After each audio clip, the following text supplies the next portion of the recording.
SCP-173. It's one of the most iconic anomalies ever contained by the SCP Foundation. This neck-snapping Site-19 celebrity is known and feared by everyone who works at the Foundation since being contained in 1993. Its nubby concrete hands metaphorically and quite literally stained with the blood of countless people. But this mostly immobile oddity wasn't always a resident of Site-19, and the story of how exactly it ended up there, and more importantly why, is far more ridiculous, insane, and downright terrifying than you could ever imagine. So buckle up, SCP fans, this is the dramatic tale of how this homicidal piece of modern art ended up at the SCP Foundation's largest containment site. To give you an idea of just how weird this origin story is, we're gonna have to leap forward to the year of 2045. We know what you're thinking. Isn't this a prequel? How can it take place in the future? Sit tight, folks. It'll all make sense in the end. Site-91 is where we lay our scene, under the watchful eyes of Site Director Dr. James Long, a senior researcher with Level 4 security clearance, the second highest at the Foundation. Dr. Long had given decades of devotion and his expertise to the Foundation. He was a proud man who wore his life of service to the containment cause as a badge of honor. After years of dodging death while researching some of the most dangerous anomalies that Site-91 had to offer, he had ascended to the rank of Site Director, which represented the culmination of his life's work.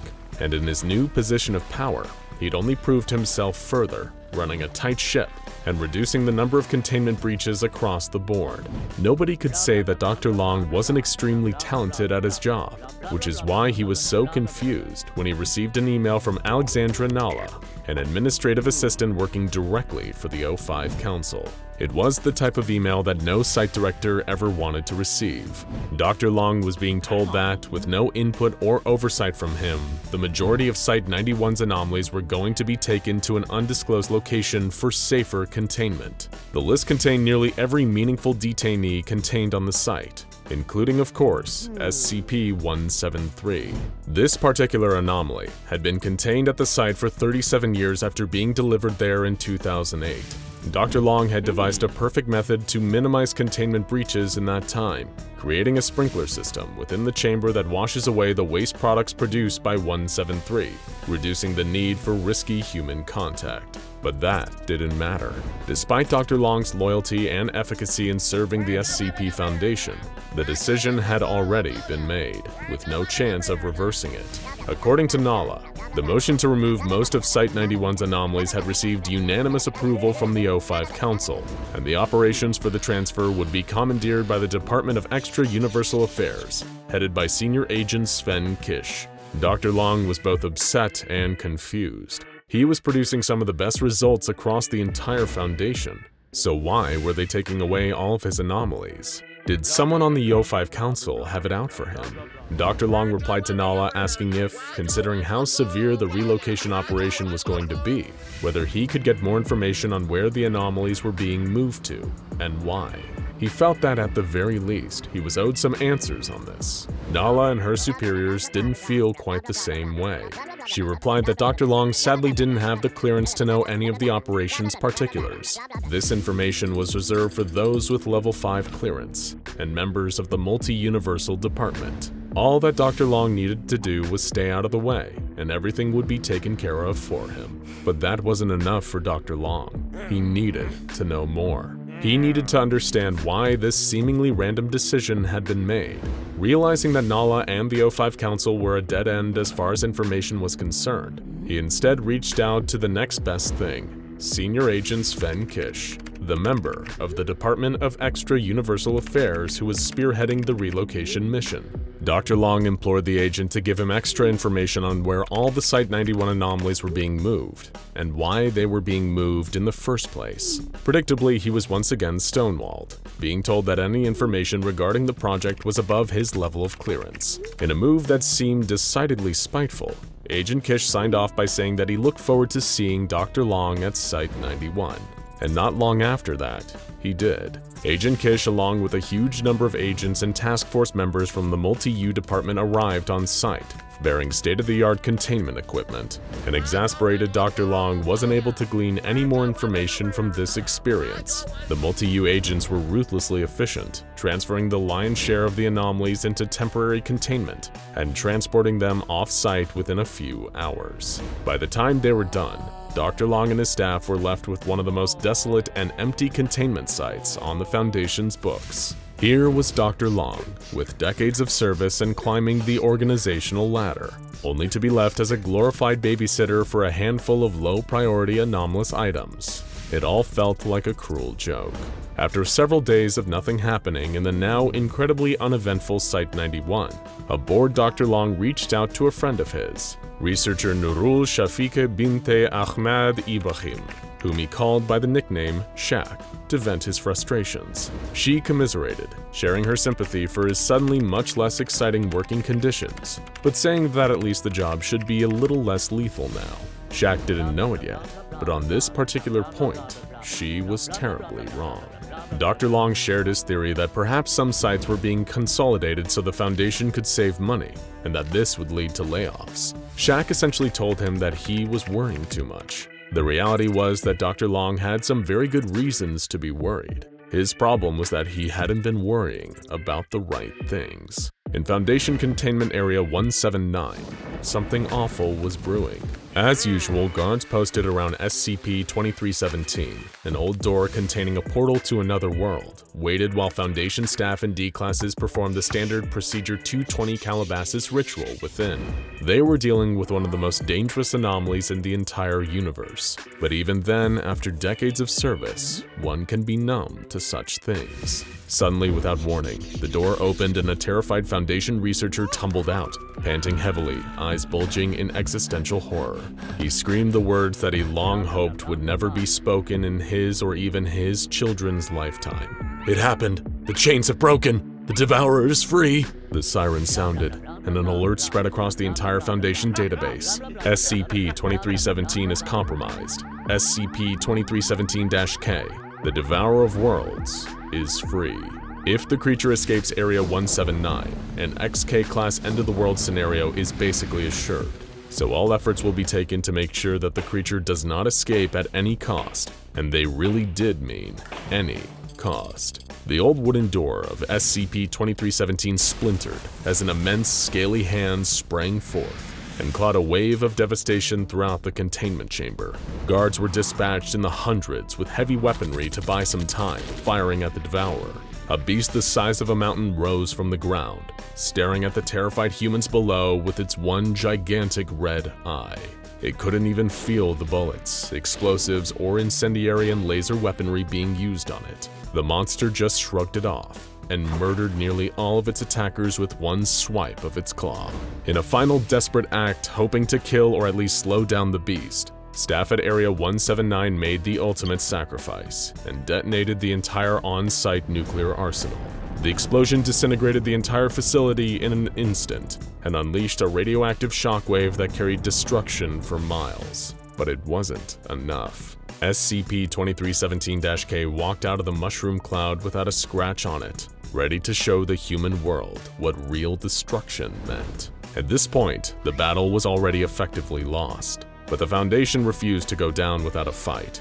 They dispatched all available mobile task forces, including Mobile Task Force New 7 Hammerdown, a heavily armed battalion-strength task force created to combat the biggest and most extensive threats imaginable. And it wasn't even just the Foundation. True existential threats have a way of uniting people, as the GOC and even the Chaos Insurgency temporarily put aside their differences to take the fight to the Devourer. But would any of it be enough? Barrages of cruise missiles and ICBMs did nothing to halt the Devourer's assault, as it rampaged, destroying towns and cities at first, then regions, then whole nations. Swarms of scrambled jets and helicopters were knocked out of the sky with casual swipes. The creature bulldozed over landscapes teeming with tanks and heavy artillery vehicles. It snapped aircraft carriers in half as it waded from ocean to ocean, systematically destroying everything in its path. Even satellite-mounted orbital cannons and the heavy-energy weapons of MTF Tau-5, also known as Samsara, did nothing to phase the Devourer. It was finally coming to fruition, the dreaded XK-class end-of-the-world scenario, and none of the Foundation's expertise, advanced technology, or limitless resources could do anything to stop it. They aided in evacuation efforts, getting as many people as they could out of harm's way as the Devourer rampaged and destroyed, but even that was doing little more than borrowing time. Eventually, the Devourer would destroy all of them. There would be nothing left. And all Dr. James Long could do was watch helplessly from an almost empty Site-91, waiting for the tide of destruction to reach him. Of course, other Foundation employees, most prominently Senior Agent Sven Kish and the Multi-U department, had other concerns. All they needed to do was archive data for extraction. Extraction to where, you ask, seeing as the world seems to be at its end here? Well, Universe 7392 Epsilon Blue Lima, otherwise known as our universe, circa 1993. The Foundation works across the multiverse, and an XK-class end-of-the-world scenario in one universe really isn't necessarily a problem in others. On orders of the O5 Council, Agent Kish and his men are charged with extracting data and valuable anomalies like SCP-173 from doomed universes. O5 knew that Dr. Long's universe, Universe 5643 Gamma Orange Delta, was due for an apocalyptic visit from the Devourer of Worlds any day now. That's why the Multi-U team went in to extract everything worth saving. Dr. Long and the millions of other level 4 and below employees of that universe's Foundation were never told of their impending doom. After all, that sort of thing could probably lead to unnecessary stress, and what they don't know won't hurt them, until, of course, it does. In 1993, these anomalous doomed universe SCPs were divided amongst our universe's various applicable containment sites. SCP-173, as you already know, ended up in Site-19, but sadly for the people working there, all the actual data files on this entries file were lost in translation, so as far as they knew, 173 was little more than a big weird statue with apparently dangerous properties. Upon first placing it in its containment chamber in Site-19 Euclid Wing, Foundation legend Dr. Bright, unaware of just what he had here, assigned Dr. William Moto to begin research on the entity. He recommended that the researcher bring 2 D-classes for testing. When Dr. Moto was faced with the anomalous entity's blank file, he gave a sigh and began to write something in its description box. Moved to Site-19, 1993. Origin is, as of yet, unknown. Wasn't that a delightful little tale? Now we know how SCP-173 made its way into Site-19, and what our own universe may have to look forward to in 2045. So remember, if you ever see Agent Sven Kish planning a transfer of anomalies out of your site, maybe consider using some of that PTO, and maybe consider putting a down payment on a nice, cozy apocalypse bunker over in Iceland.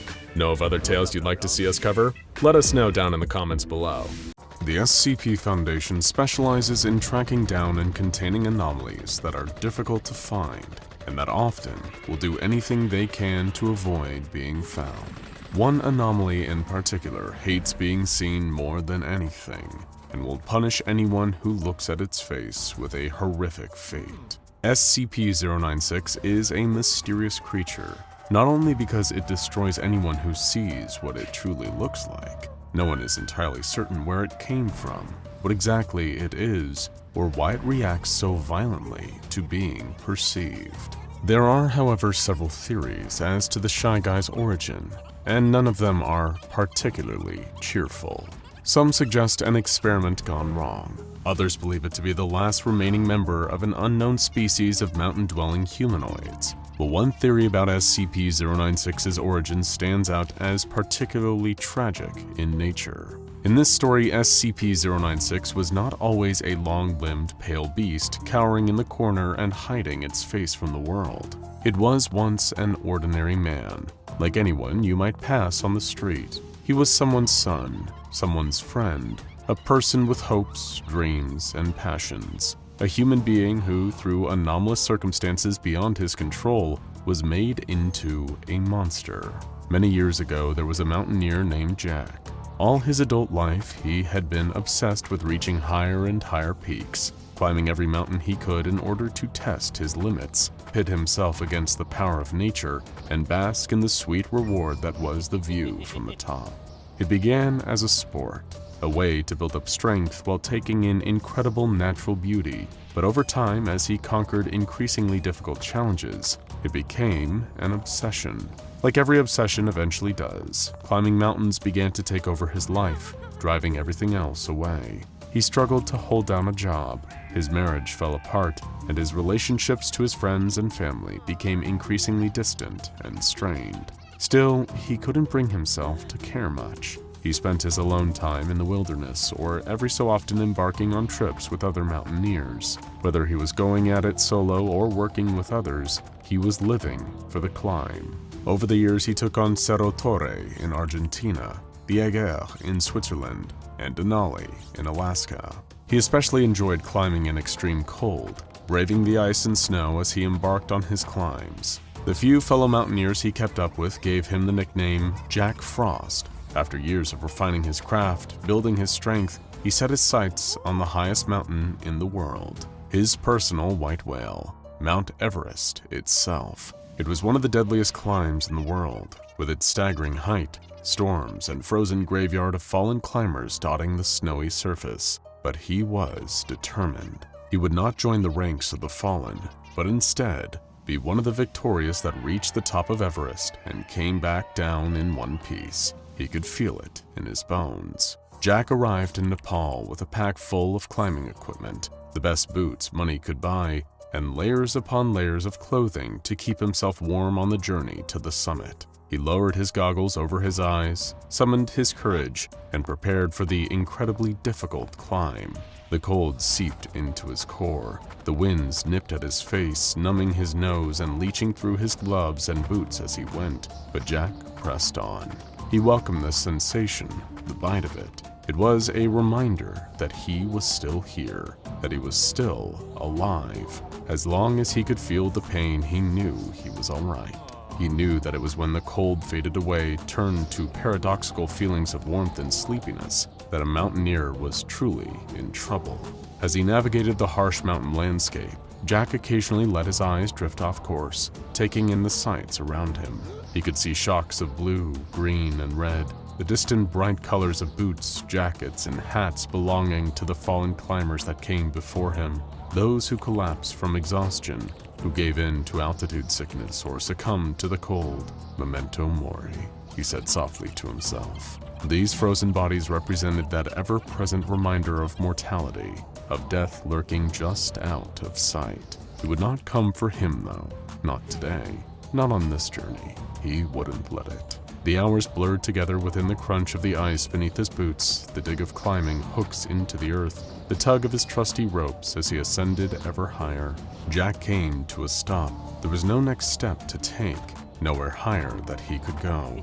He had reached the summit. The white whale was captured, and Everest was his. For the very first time, he was truly on top of the world. Now that he had made it to the highest point, there was the all-important task of climbing back down. At this altitude, he was still in the death zone, the place where human acclimatization was impossible. This was the tricky part, the point at which even the most experienced of climbers might get lost in the euphoria of the achievement and might let their attention slip. Any mistake during his descent, any misstep, could be the thing that cost him his life. There was no room for error and no time to waste. Just as Jack prepared to make his descent, he saw a figure pulling itself over the ridge. From a distance, it looked like a fellow climber. He noticed the curious lack of equipment and the way the person seemed to be making their way up the mountain with nothing but their hands. But perhaps they lost their pack or left it behind for some reason. The figure was dressed in all white, from their hood to their boots, with a large pair of black mountain goggles covering what little of their face wasn't concealed by the hood. Uncertain if the figure was in need of assistance, and surprised to see another soul on the mountain with him, Jack waved at the figure. "Everything okay?" he called. There was no response, but the figure turned to look at him. At least, he thought it was looking at him. He couldn't see its eyes through the goggles, but he felt the distinct sensation of it locking its gaze with his just the same. As soon as the figure turned to look at him, Jack began to feel strange. The pain, the sharp sensation of the cold that he relied on to ground himself and remember he was really here, began to blur around the edges. The feeling softened, melting away along with the ache in his muscles, the bleariness in his eyes, the dry mouth that had nagged at him for hours. He felt unbalanced, unmoored, a ship with no anchor. He couldn't explain why, but the sudden relief from the cold made his chest tighten with primal terror. He did not feel like one man encountering another on the mountain. He felt the way he had years ago, when he came face to face with a mountain lion, staring down a predator, and remembering all of a sudden that humans do not naturally sit at the top of the food chain. This figure, this thing, it was no man. It was no person. Jack prepared to continue his descent, to get away from the strange intruder as quickly as possible, but his feet would not obey him. His eyes could not break contact with the figure in white that was slowly beginning to advance toward him, one slow step at a time. It was in no hurry. It knew he was not going anywhere anytime soon.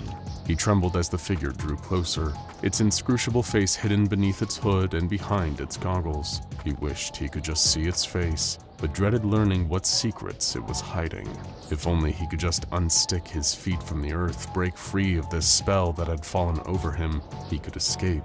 But no matter how much his muscles strained, how he gritted his teeth with effort, he couldn't get away.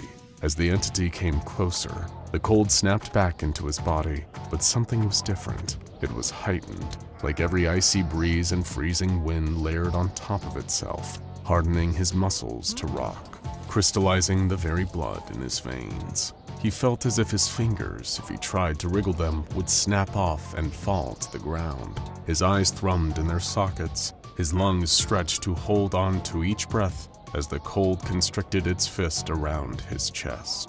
He opened his mouth to speak, but his voice died in his throat, coming out in a weak whisper of air. Now the thing was close enough to touch him, and whatever force had been holding him still and upright released him. It was as if he were a marionette suspended in the air, and the puppeteer released his strings at once. He crumpled to the snow-covered ground in a heap, his cheek pressed into the earth, his eyes trained helplessly on the still advancing figure. His lip formed the word, please, though he could not tell exactly what he was begging for. His life? His freedom? A painless death, perhaps? He struggled to push himself to his feet, but all the strength had gone out of his limbs. He could barely lift his arm, let alone handle the weight of his whole body. The thing shaped like a man was right above him, glowering down through those opaque goggles. He still could not see its eyes, but somehow he could feel the way it was looking at him. Hatred was radiating off of it, disdain and pure, unadulterated malice. Then it tilted its head to the side thoughtfully, and Jack's mind was overwhelmed with images. He felt the phantom sensation of sunlight on his skin and springy green grass beneath his bare feet. He could see, clear as day in his mind's eye, a forest in the middle of summer, dewdrops sparkling on the petals of wildflowers blowing in a gentle, sweet breeze. Then he felt sand between his toes, smelled the sea breeze, felt the comfort and contentment of a nap on the beach. It was not offering these things to him, but something like them, something like peace. It was offering him a gift, but he didn't want it. He couldn't take it. He was Jack Frost, damn it. He thrived in the cold, the hardship.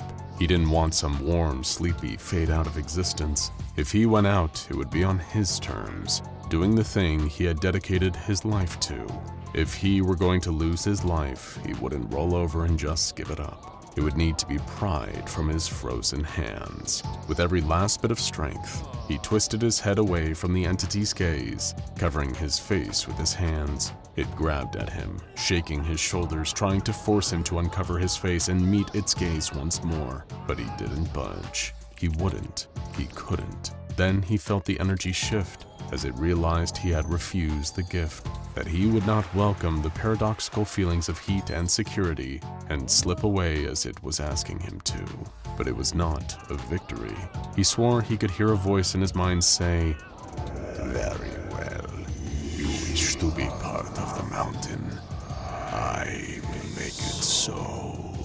world went white as Jack's eyes rolled back in his head, his spine curving back until it snapped. His jaw cracked and distended, his arms and legs stretched out long and twisted, his body contorted at unnatural angles as the entity began to rearrange his very being.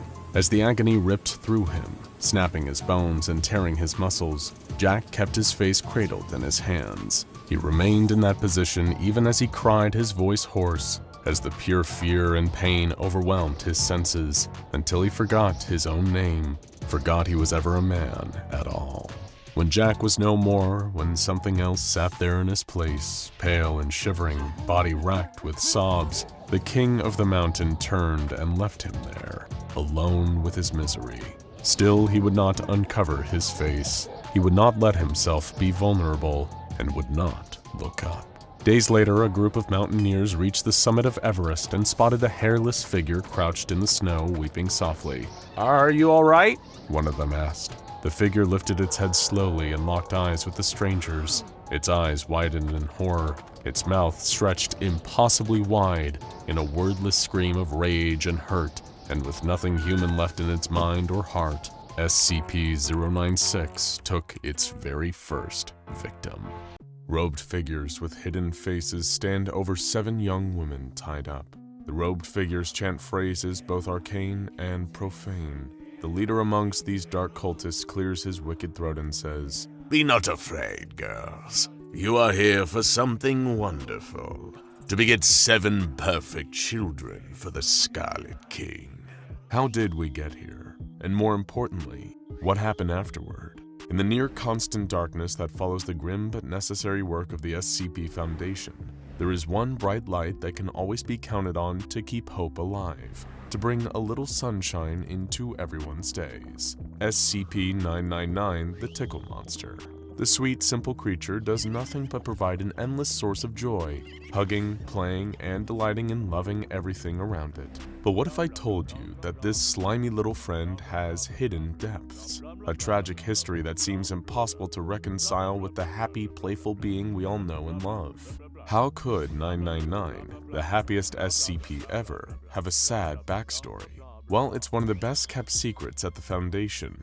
Before we get to that, let's talk about a Foundation researcher and her brand new job. A new job that would make her privy to some highly classified Foundation secrets. Dr. Izzy Collingwood was delighted to wake up to a call informing her that she had been appointed to one of the most coveted positions at the SCP Foundation. After applying, crossing her fingers, and hoping for the best, she had been promoted to head researcher for SCP-999. What could be better than attending to the kindest, gentlest, cutest anomaly in Foundation custody? Gone were the days of coming into work and wondering if she'd leave in one piece. No more cleaning up toxic spills, fighting to contain killer creatures, or fetching cups of coffee for old doctors that wouldn't give her so much as a thank you.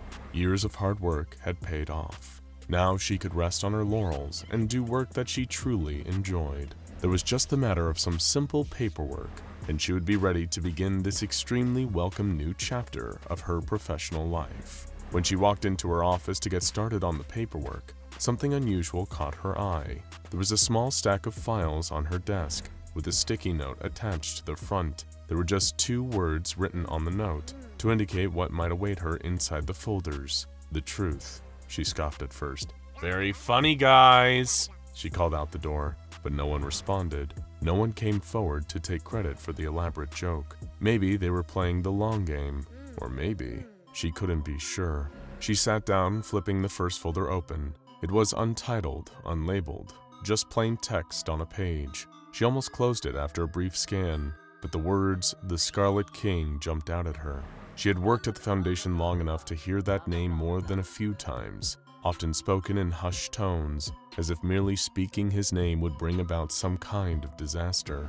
As she dug deeper into the file, she realized just what she was looking at, the proposed origins of the Scarlet King himself. It was a folkloric explanation, one her scientific mind struggled to wrap around, but she had seen so many strange things over the years, things that defied all rational explanation. Perhaps there was some truth to be found in the myths. The Scarlet King had, according to the file, once been an elder god born from the earliest days of existence in the shadows of the Tree of Knowledge. He had devoured his brothers and sisters, growing stronger with each one he consumed. As his strength increased, so too did his overwhelming pain and hate, his deep desire to destroy the Tree of Knowledge and all living creatures. He declared himself the King of Darkness, and through a series of horrific events, took 7 unwilling brides and bound them to him with magical seals. Each bride bore supernatural children, powerful, terrible, and monstrous. The first bride, Atvik, had only a few children. Those few were skilled strategists, exceptionally wise in the ways of war. The second bride was Aghor, overcome with constant despair and desolation. Her children conquered with massive, unthinking armies, never sated and never quelled. The third bride, Aristat, hated her sisters and all she surveyed. The fourth bride, Azieb, took the shape of a great beast. Her children followed in her steed and were invulnerable, their thick hides impenetrable by physical or magical means. The fifth bride was Anhut, blessed with a strong mind and cursed with a fragile body. Her children were gifted in the ways of magic and incredibly destructive. The sixth bride, Adtelif, would not speak. She kept to herself, and like her children moved in silence, disguising themselves as whatever they wished. The seventh bride, however, was different. Ahabat was her name, the smallest of the 7, with an unbroken spirit. She birthed mighty heroes that she trained in secret, in hopes that one day they would overcome her family's darkness and topple the king from his throne. All the while, the Scarlet King wages his unholy war against all things, waiting for the day he can arrive in our realm and unleash absolute destruction. Dr. Collingwood shuddered as she finished reading, an undeniable chill passing over her.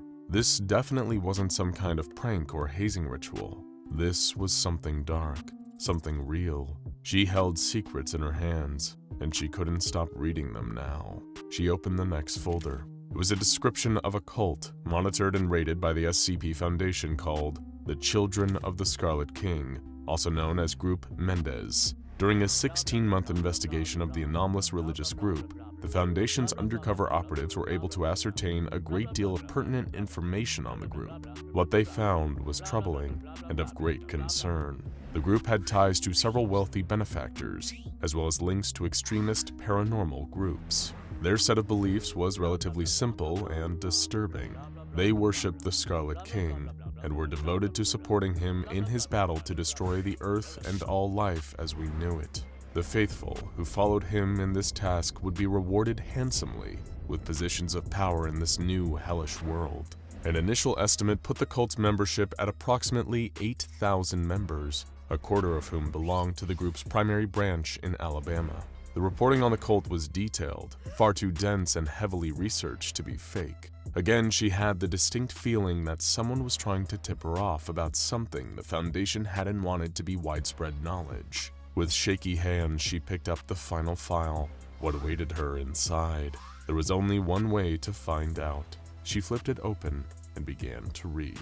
It was a file on an entity known as SCP-231, specifically SCP-231-7.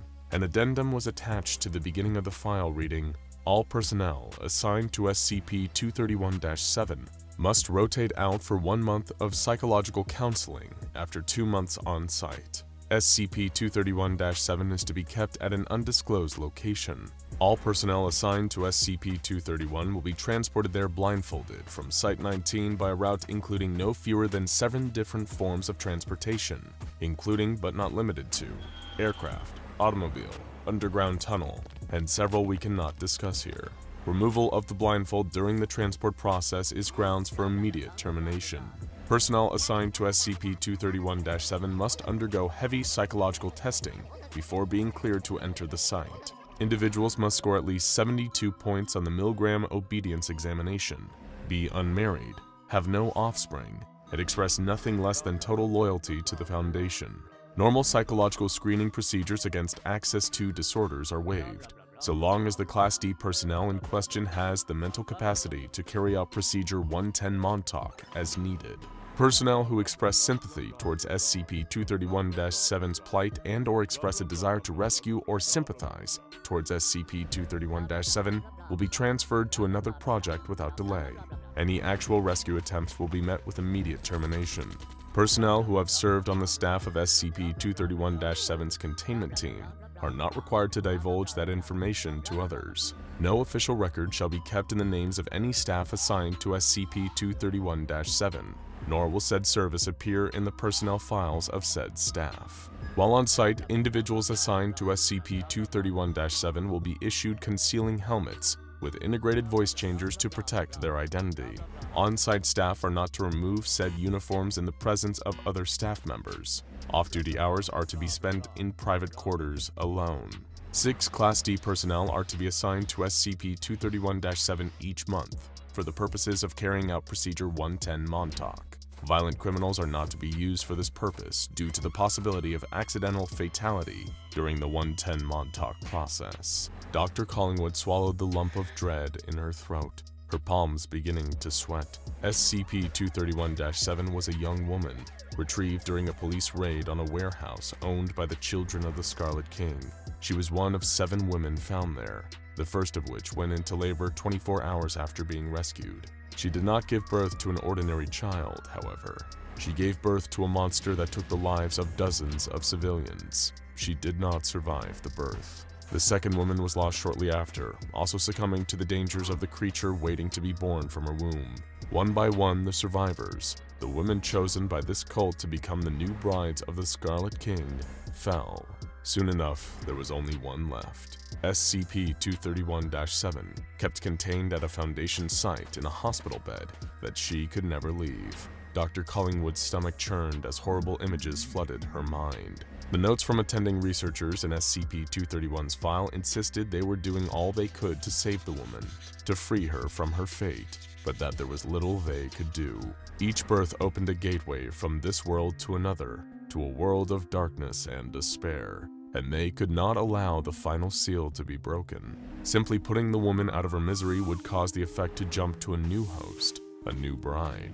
There was nothing to be done. The file fell from Dr. Collingwood's hand as she pushed herself to her feet, running out into the hallway. "Who put these on my desk?" she shouted, her voice echoing down the empty hall. "Well, what do you want from me?" But no answer came. Slowly, she returned to her office and sank down into her chair, haunted by what she had read. She had seen horrific things in her time at the Foundation, but nothing that had shaken her to her core quite like this. The silence in Dr. Collingwood's office was broken by the sound of a tinny beep coming from her computer.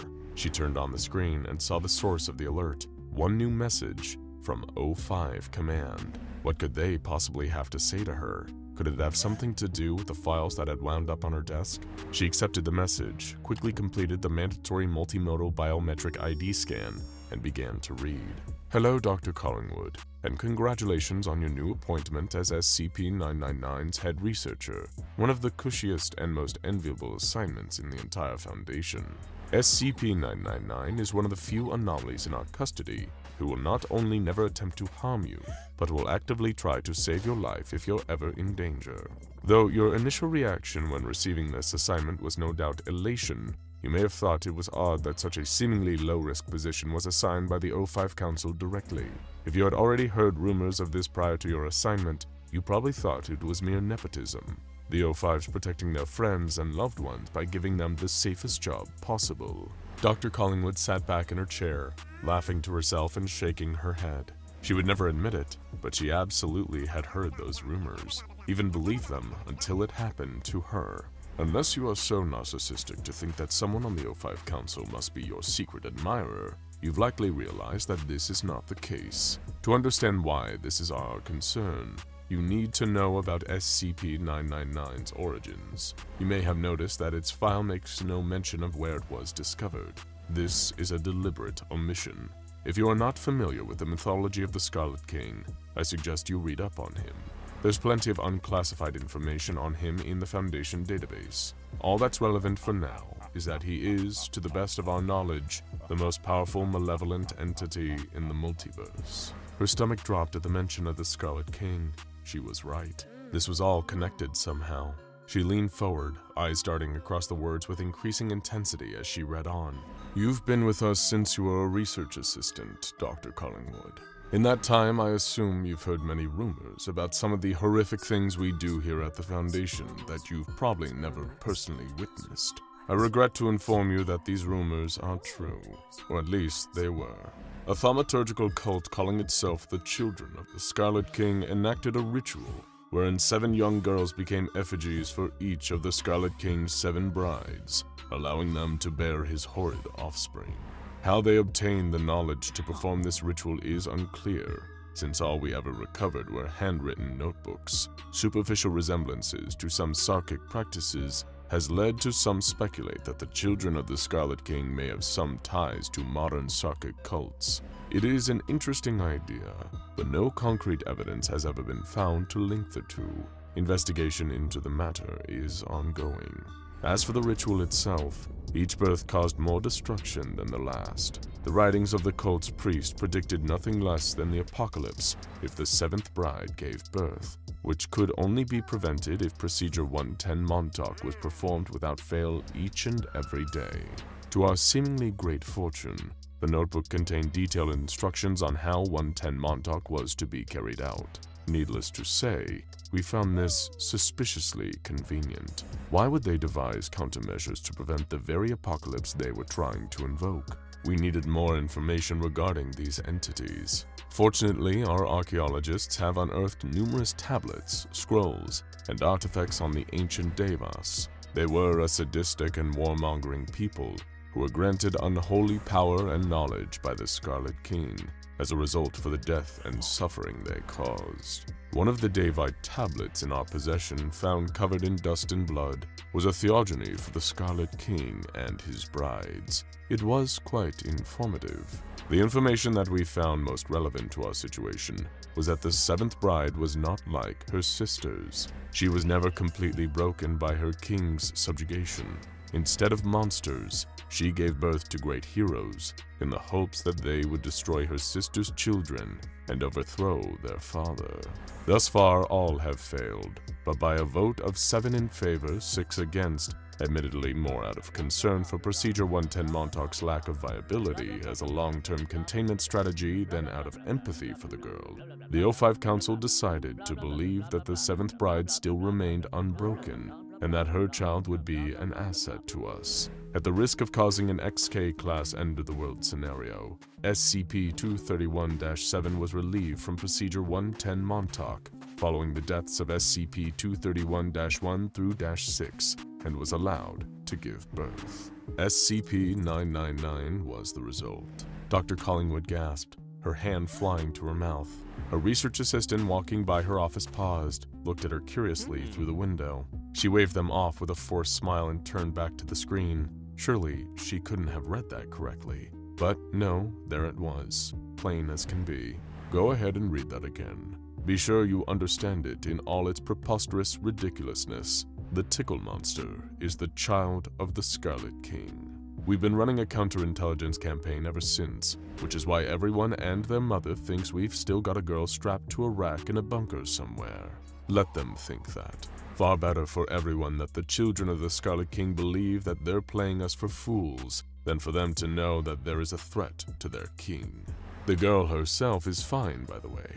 She was cured of the trauma from her ordeal by SCP-999, at which point it was decided she could be returned to her family, so long as they were all given Class F amnestics, implanted with new identities, and relocated to a town at least 1,000 kilometers away from the Children of the Scarlet King's nearest known activity. On the insistence of the Ethics Committee, the family was also given a 7-figure payout as compensation for our repeated misdeeds against their daughter, as well as the families of the other SCP-231s. I suppose it was technically malpractice on our part. In case we have any moles for the Children of the Scarlet King and the Foundation, as far as anyone else knows, 231-7's family were killed in front of her as part of 110 Montauk. I'm sure you're skeptical. Are we insane? How could our sweet little Tickle monster ever hope to dethrone a Lovecraftian horror of unparalleled might? Well, SCP-999 is less than a decade old. It is still just a child, and nowhere near its full strength. Even so, its power is incredible. Even brief interaction with SCP-999 can permanently cure severe depression and PTSD, and more recent experiments have resulted in the complete reformation of D-class personnel, who were previously unrepentant sociopaths. This effect is not chemical, but psychic, and one day it may grow powerful enough that not even the Scarlet King himself will be immune. The experiment with SCP-682 was most remarkable.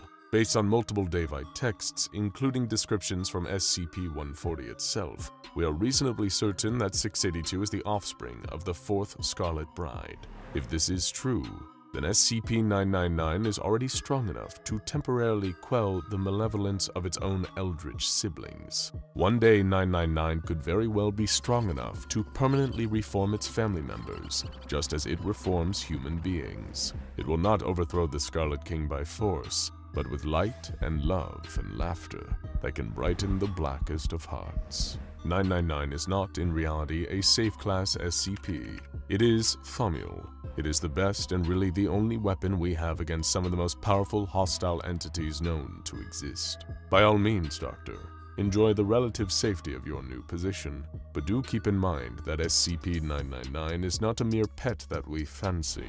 It is one of our most valuable assets and must be safeguarded at all costs. Its safety and well-being are paramount, and you are not at liberty to share this information to anyone without Level 5 or 999 security clearance. As per protocol, unauthorized disclosure of Level 5 classified information will result in your termination. This email will automatically delete as soon as you leave the terminal, so feel free to reread it as many times as necessary to remember all the pertinent information. Take good care of our little Tickle monster. The fate of the multiverse may well depend on it. Your secret admirer, if anyone asks, 05-1. Dr. Collingwood let out a long, slow breath as her mind did its best to process everything she just read. The message looked official, and when she really thought about it, this all made a twisted kind of sense. What could SCP-999 possibly be, if not some sort of mythic hero of divine prophecy? What other explanation could there be for something so utterly, perfectly good? Maybe one day that happy little orange slime would save them all, and do it with a smile. But for now it was just a little, innocent child. No need to burden with talk of heroism, of epic battles between good and evil. For now, she would just pour SCP-999 a heaping bowl of M&Ms, give it a gentle pat, and say thank you. The Tickle monster gurgled excitedly in response, nuzzling his new head researcher's hand. He didn't understand what she was thanking him for, but he appreciated it all the same. SCP-106 is like something out of a night terror. That gray, rotting flesh, those wide, empty eyes like those of a shark, that relentless corrosion and decay that follows him everywhere. But what if I told you that, beneath that horrifying exterior, was a heartbreaking, tragic backstory? Some of our more eagle-eyed viewers know that SCP-106 has a wide variety of potential origin stories, different events that may have led to the old man we all know and fear today. So this is just one of several hypothetical backstories. With that little caveat out of the way, it's time to see if we can bring a tear to your eye with the tragic tale of SCP-106. Back in the year 2000, Dr. Robert Scranton and his wife, Dr. Anna Lang, were head researchers at Site 120. The two of them shared a lot of things: a home, a life, a shared love of Bon Jovi songs. But one of the things they had in common was a passion for experimental research. The two worked together to develop a device called the Lang-Scranton Stabilizer, which was an early prototype of the reality anchors used by the SCP Foundation to this day. During a round of routine tests, an earthquake unexpectedly struck Site 120. Dr. Scranton was working in Reality Lab A when the ground beneath him began to rumble. The LSS shook from the activity, components sliding out of place or breaking off altogether. By the time the guards and Dr. Lang arrived to inspect the scene, both Dr. Scranton and the LSS control panel were gone. Upon his disappearance, Dr. Scranton was initially presumed dead. However, 5 years, 11 months, and 21 days later, his whereabouts became clear. On December 23, 2005, the LSS control panel reappeared in Site-120's Reality Lab A. It was covered in unknown organic matter and reeked of vomit, blood, and death.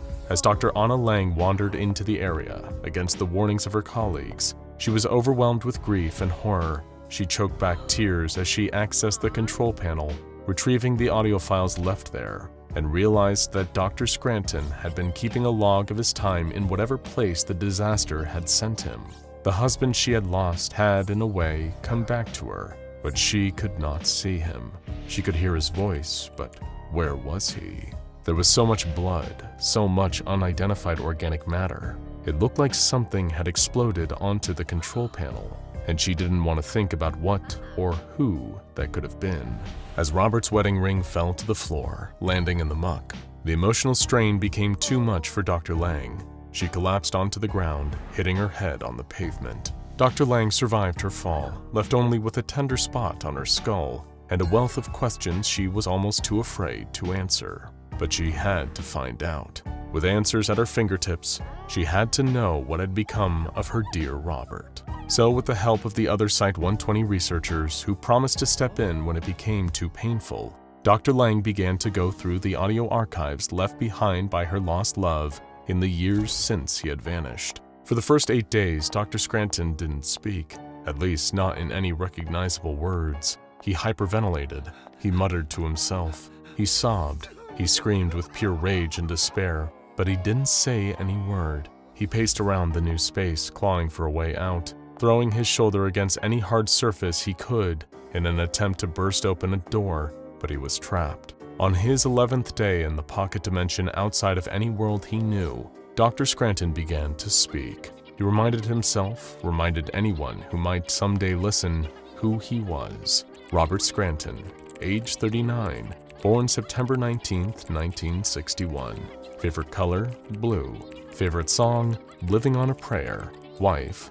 Anna. Every day he repeated these simple truths, seeking comfort in his memories of Anna and the life they once shared. Her green eyes, their wedding day, her dressed in white shoving a piece of cake into his face with a giddy laugh and a sparkle in her eye. He hoped that she was okay, that she had managed to escape the chaos with her life, that she had been spared a similar fate. He repeated her nickname, the password he had set for the control panel, Anna Bobana. At this point, he realized that the machine was still recording. He called out for help, desperate to see if anyone could hear him. "Is anyone there? Hello? Anyone? Anyone?" But of course, there was no answer. "Why the hell is this thing even working? It can't be working," he mused. "What the hell?" He couldn't see anything, not the switches or the knobs, only the blinking of the red recording light. He was growing hungrier and thirstier by the day, and though he knew he should be dead from dehydration by now, somehow he wasn't. He was still alive. Soon he found the controls, and determined he had been trapped in this place for 2 weeks, 3 days, 47 hours, and 58 minutes. He realized at this point that no matter how hungry he got, no matter how long he went without water, he would not die.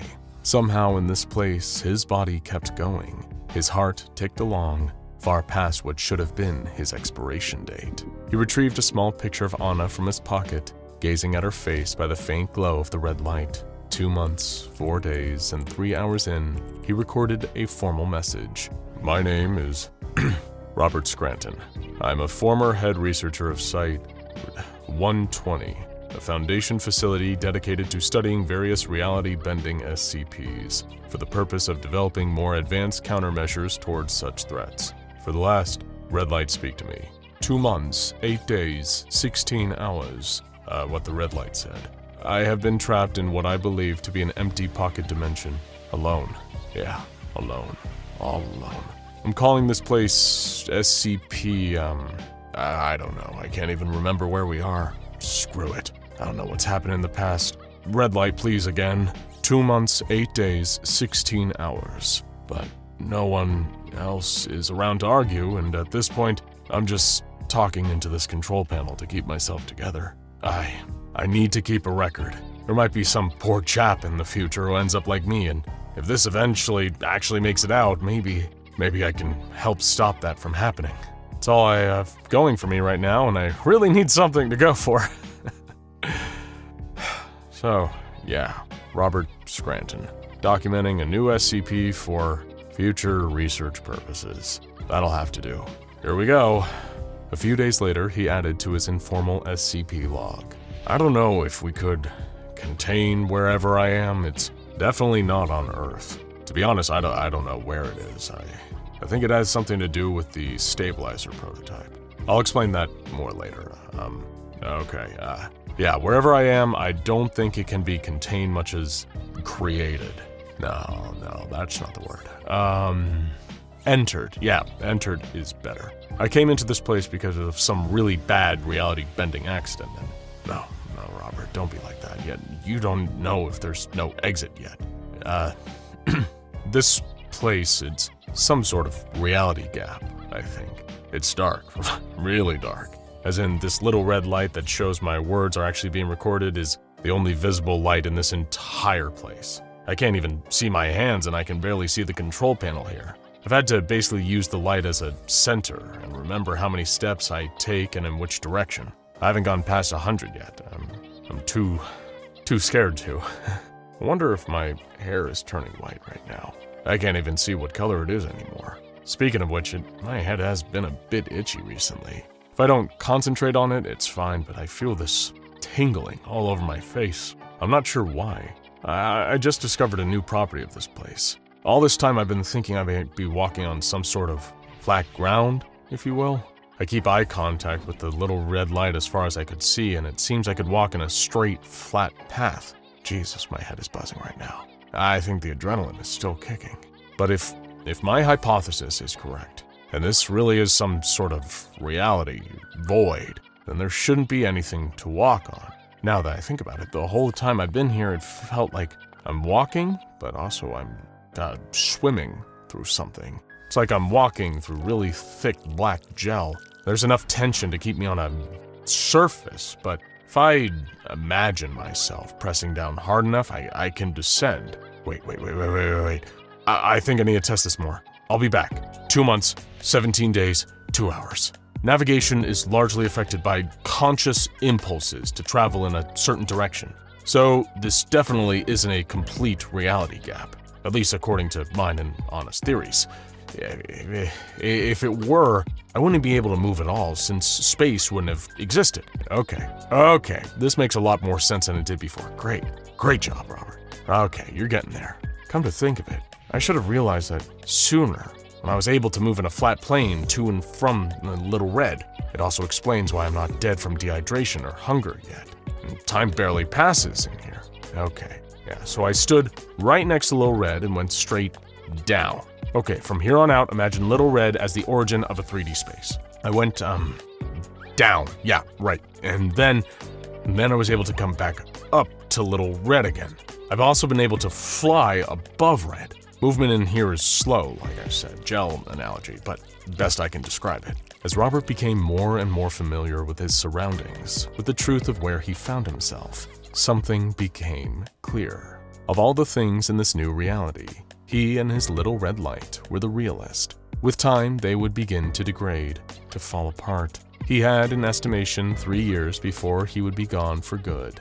He had to try and look for an end to this place, a way out. What did he have to lose? As it turned out, what he had to lose was himself. He couldn't feel his legs anymore, couldn't keep a grip on his own body. He ran in one straight line for 6 months, but found no edge, no end in sight. He went down for 8 months straight and never hit bottom. His sole companion was the little red light, and he continued to talk to it as if it could ever answer. His hands began to phase into each other, the integrity of his form beginning to fade and warp.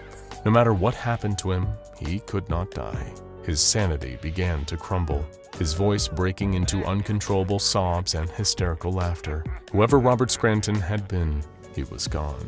He was something else now, and who knew how long that new thing would last. For the next 25 years, Dr. Anna Lang tried her best to put the thought of her lost husband out of her head. It almost worked some days. She almost forgot that hole in her heart. Then, one fateful day, Site-120 received a deadly visitor.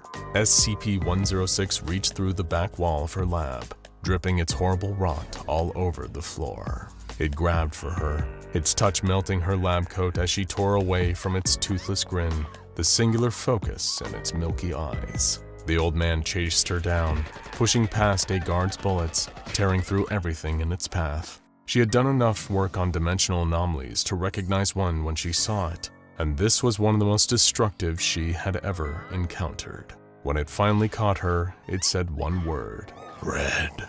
Then another, one that made her eyes fill with tears. "Anna." Dr. Robert Scranton had found a way to escape the dead-end prison he had fallen into, that gap between worlds. All it had taken was giving up his humanity, letting that world rearrange his atoms and make him something monstrous, something that destroyed all it touched. He couldn't remember why he needed to find Anna, how he had been separated from her for so long. He could only remember that he wanted her, wanted to be with her, wanted to touch her again, even as she screamed and melted in her hands. SCP-106 was once a man, just like any other man. What he is now shares that vague shape of the human he used to be, the vaguest hints of his memories, but that is where the similarities end. Like the rotting flesh of his body might suggest, he is little more than a shambling corpse with a ravenous appetite for violence. Dr. Robert Scranton is dead, but he will never rest.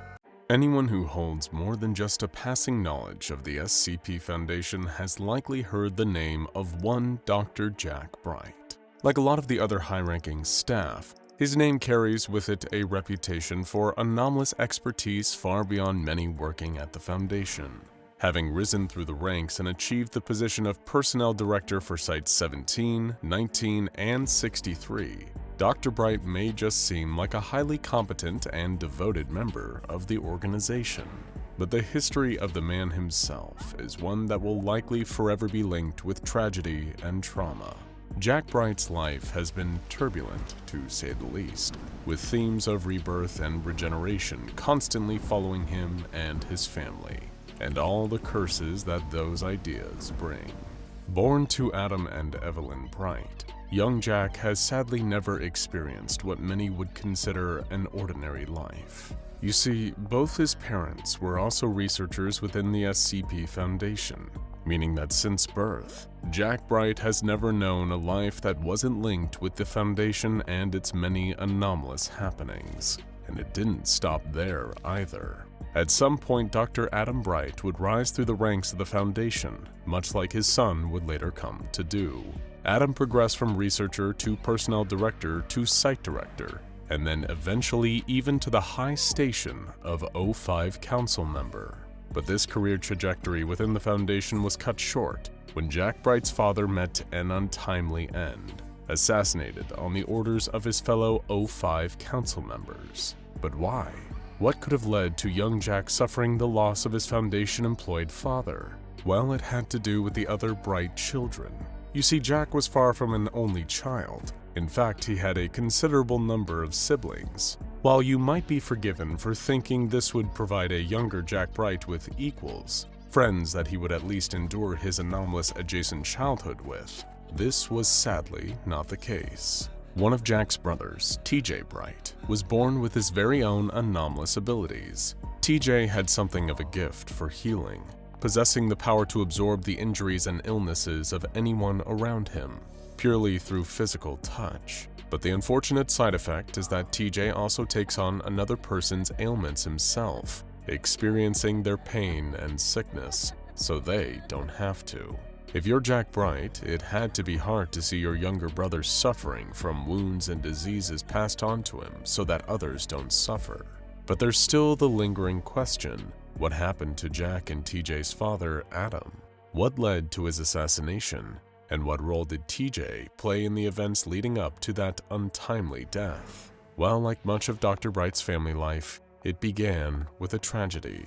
Trying for another baby, Adam and Evelyn eventually had a daughter, giving Jack, TJ, and their other siblings a new sister. However, this was sadly short-lived, as the newest member of the Bright family was stillborn. Bearing witness to the grief that would have caused his parents was no doubt hard on Jack. But even more upsetting was what came next. Naturally, having both studied anomalies within the SCP Foundation, Evelyn and Adam were willing to defy death itself in order to get their newborn daughter back. And luckily for them, they had been presented with the perfect anomaly to achieve this goal, in the form of their young son TJ and his regenerative powers. However, what resulted was a creature that later became known as SCP-321. While TJ was able to revive the child, her body aged at a rapidly accelerated rate. She became devoid of melanin in her hair, eyes, and skin. Still able to vocalize but unable to intelligibly speak, SCP-321 is known to have spatial awareness issues, as well as a low level of intelligence. On top of that, SCP-321 seems to have inherited some of her brother TJ Bright's healing abilities, capable of regenerating any injury she suffers at 5 times the normal speed, attributed to an overproduction of stem cells. It was also this that caused her body to rapidly age and grow, with no signs of stopping. Taken in by the SCP Foundation and given a designation, along with TJ, who became known as SCP-590, SCP-321 was separated from the rest of the Bright family. Adam, still a junior researcher at the time, pleaded with his Foundation superiors for his daughter to be released back into the care of her family. Every time he made the request, it was denied. It didn't seem to matter how much higher up the managerial ladder of the SCP Foundation Adam Bright climbed. There always seemed to be a message from above telling him no. In time, he was appointed to the O5 Council. It was then that Adam Bright issued a mandate for SCP-321's immediate release, and the rest of the council didn't take kindly to that. Trying to get his daughter back cost Adam his life, and meant that young Jack Bright had lost not only one of his brothers and a sister, but a father too. Jack Bright assisted the SCP Foundation with keeping his brother TJ, or SCP-590, contained for his own safety. Unlike his remaining siblings, Jack still seemed eager to follow in the footsteps of his mom and dad. Another of his sisters, Claire Pierce, was angered by the Foundation's actions and how they had treated her family. This caused her to join up with the Serpent's Hand, a group of interest with the goal of one day exposing the SCP Foundation to the world. Then there was Mikhail Bright, who had the opposite reaction to his sister. He devoted himself to the Foundation, becoming one of their most skilled and highly efficient field operatives, known to some as Agent Cowboy. Needless to say, there remains plenty of division between the Bright siblings, something that would undoubtedly exact a heavy toll on Jack, who for his part, continued his family's legacy by joining the Foundation as a junior researcher. This is where his life would once again be altered forever. To begin with, Jack seemed to have it easier than most starting out at the SCP Foundation.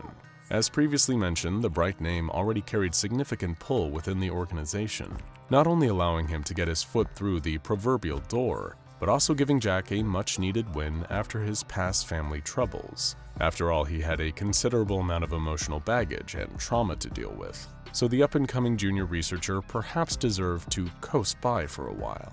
Although it wouldn't last long, and Jack Bright would be irreversibly and irreparably changed on one fateful day.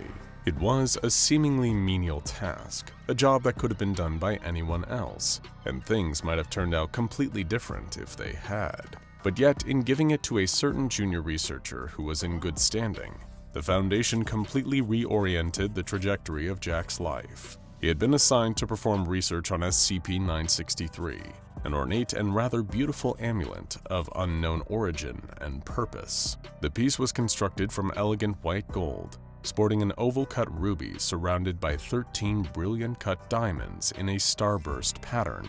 It was a truly exquisite and well-crafted piece of jewelry, with a rather strange property to it. Not yet realizing the active anomalous effects of the amulet, Dr. Bright made the honest mistake of touching SCP-963 with his bare hands. It was purely an act of human error, avoidable and yet carrying consequences that would last a lifetime, or several.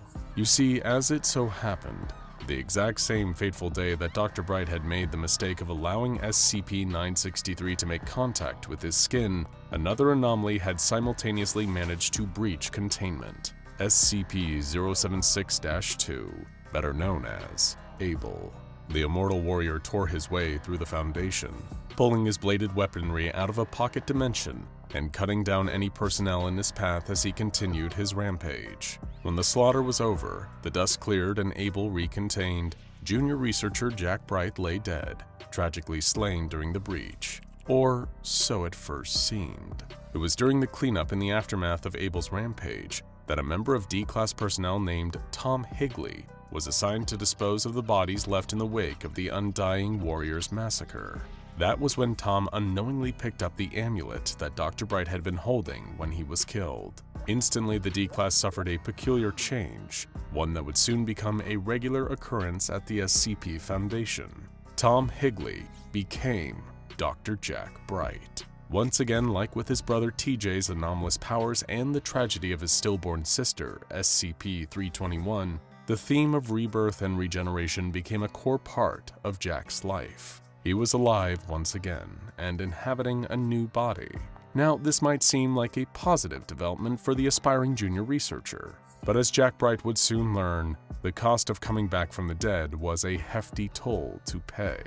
After the Foundation had established that the D-Class now wearing the amulet was indeed the person he claimed to be, they quickly discovered that removing SCP-963 from the wearer would cause all higher brain function to shut down immediately. Replacing the amulet, the body of Tom Higley was able to move and speak once again, albeit with the voice and consciousness of Jack Bright.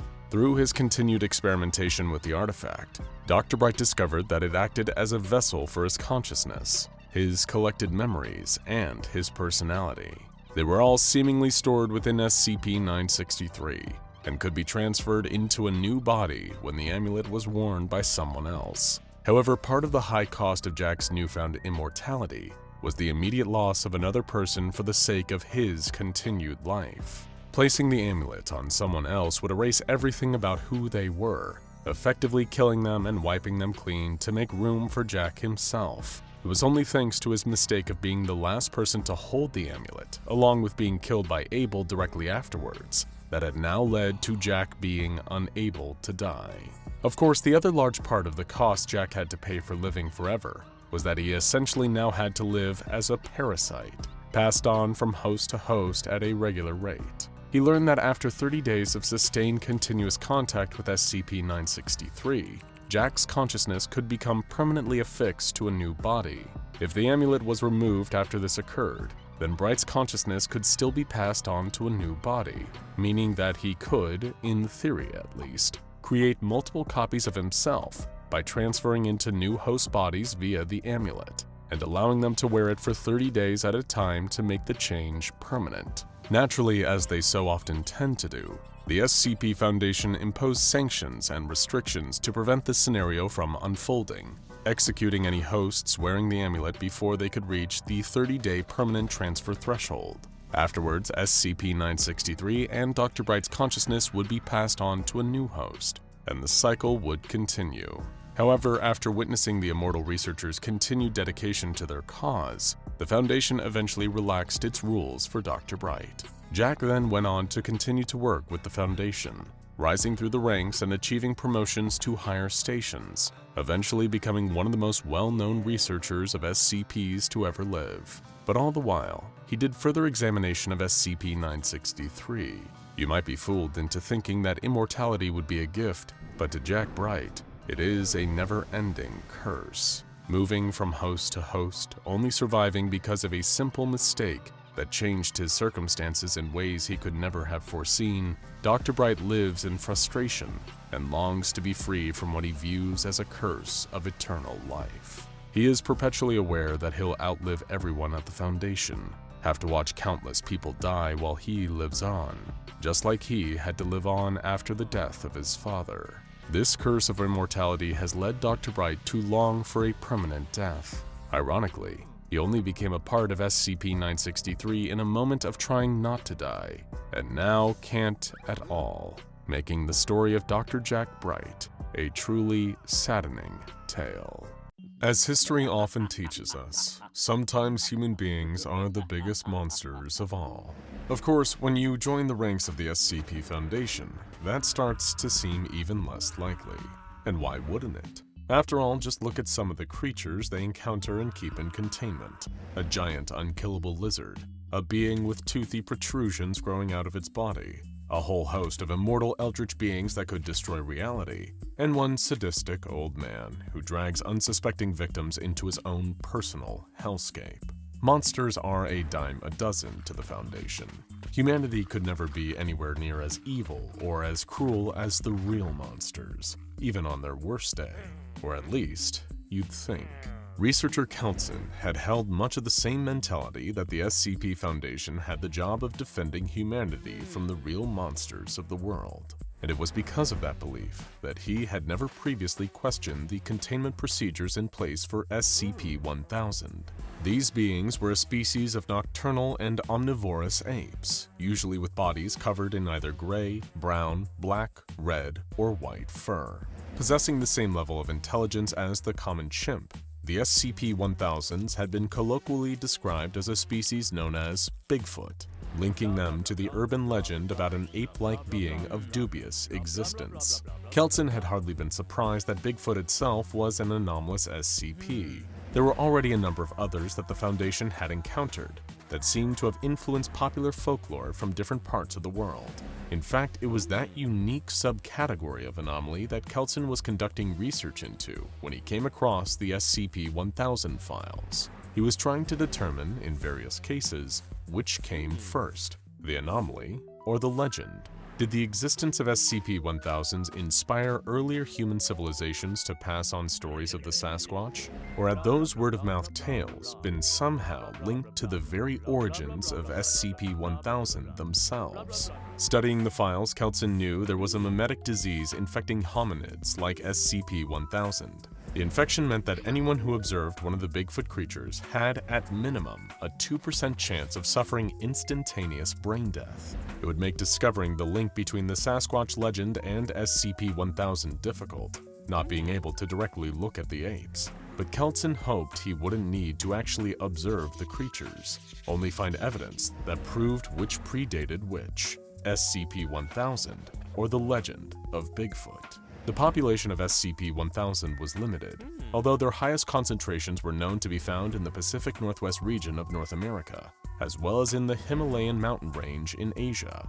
Being stationed at a Foundation facility in the US, researcher Keltson opted to mount an expedition to the former location. A few odd occurrences had taken place leading up to his departure. His car tires had been slashed and now needed repairing.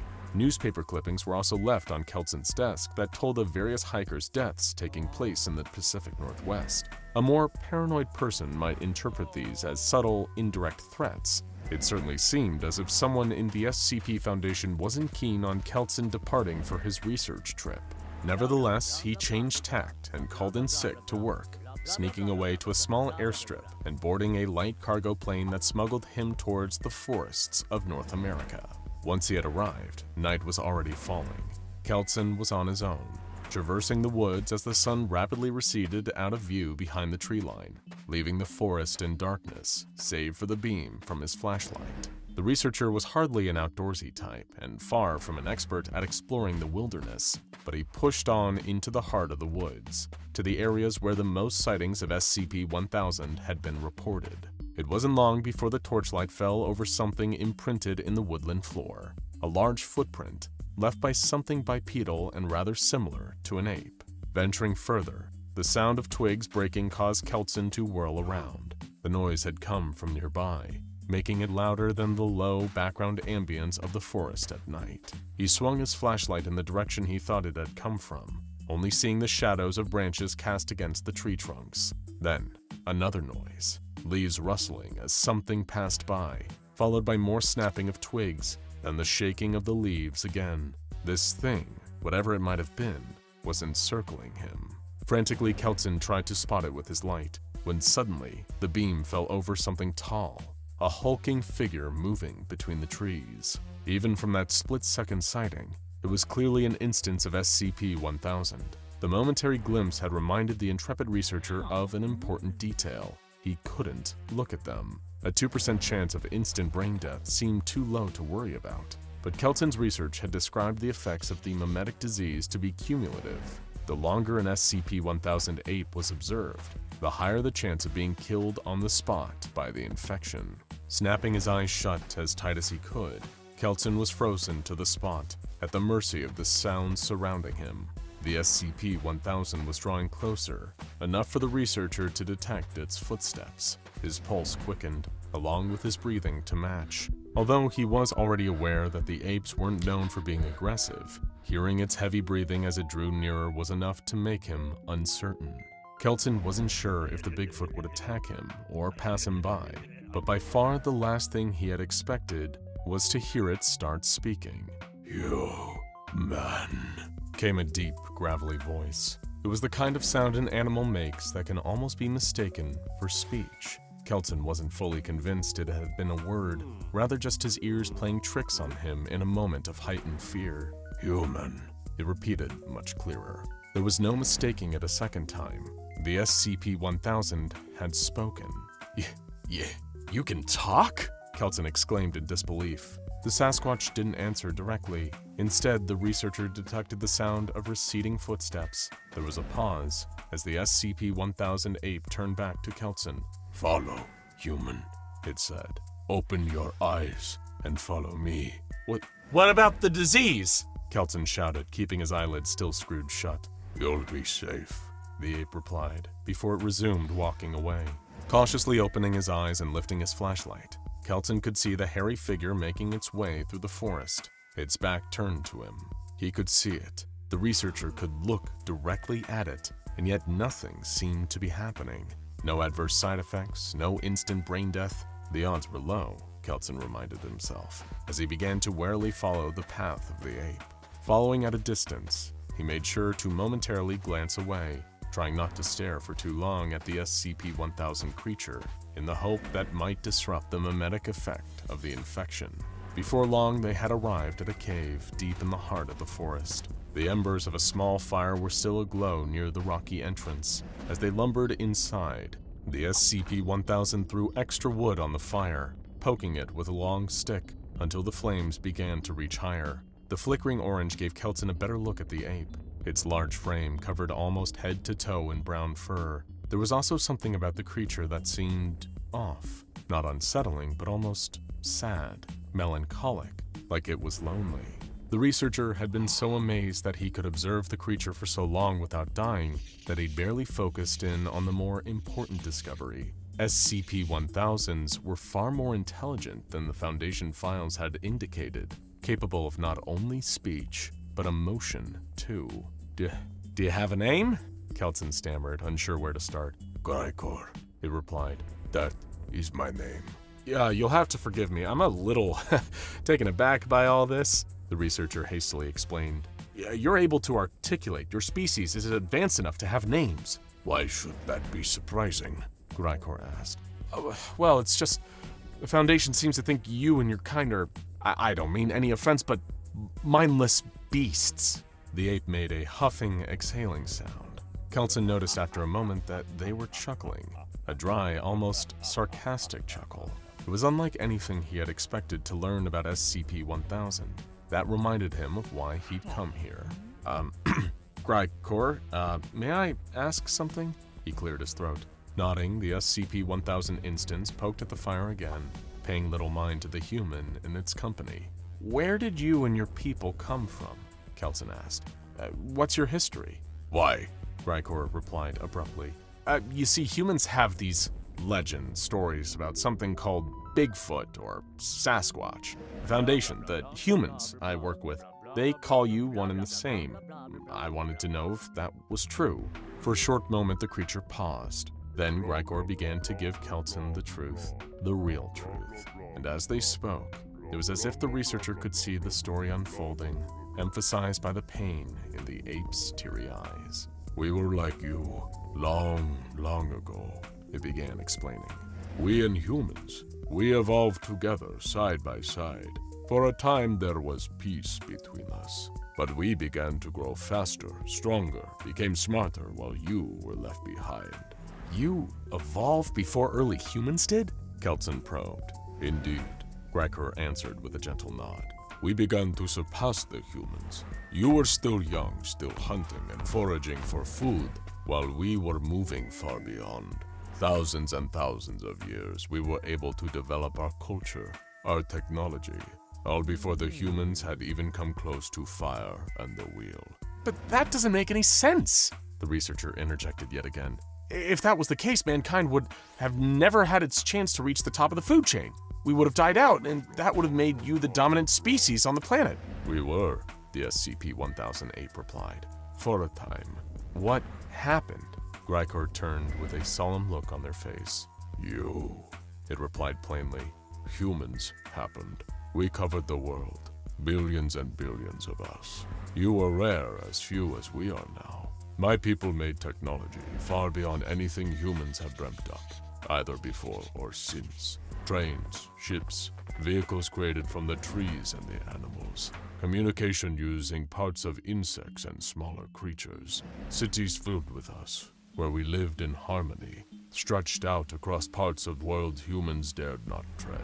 Organic technology, Kelton gasped. Fascinating. We had weapons too, and that was our biggest mistake. What kind of weapons? The researcher quizzed the ape. Given how advanced you were compared to humanity at that time, I'm assuming your weaponry was far beyond our early spears and clubs. The devastating kind, Gricor said, staring ahead into the fire, almost if the dancing flames conjured up images of the kind of destruction his ancestors' weapons could cause. I think I understand, Kelton said. There was some kind of conflict, yes? A majority of your people perished?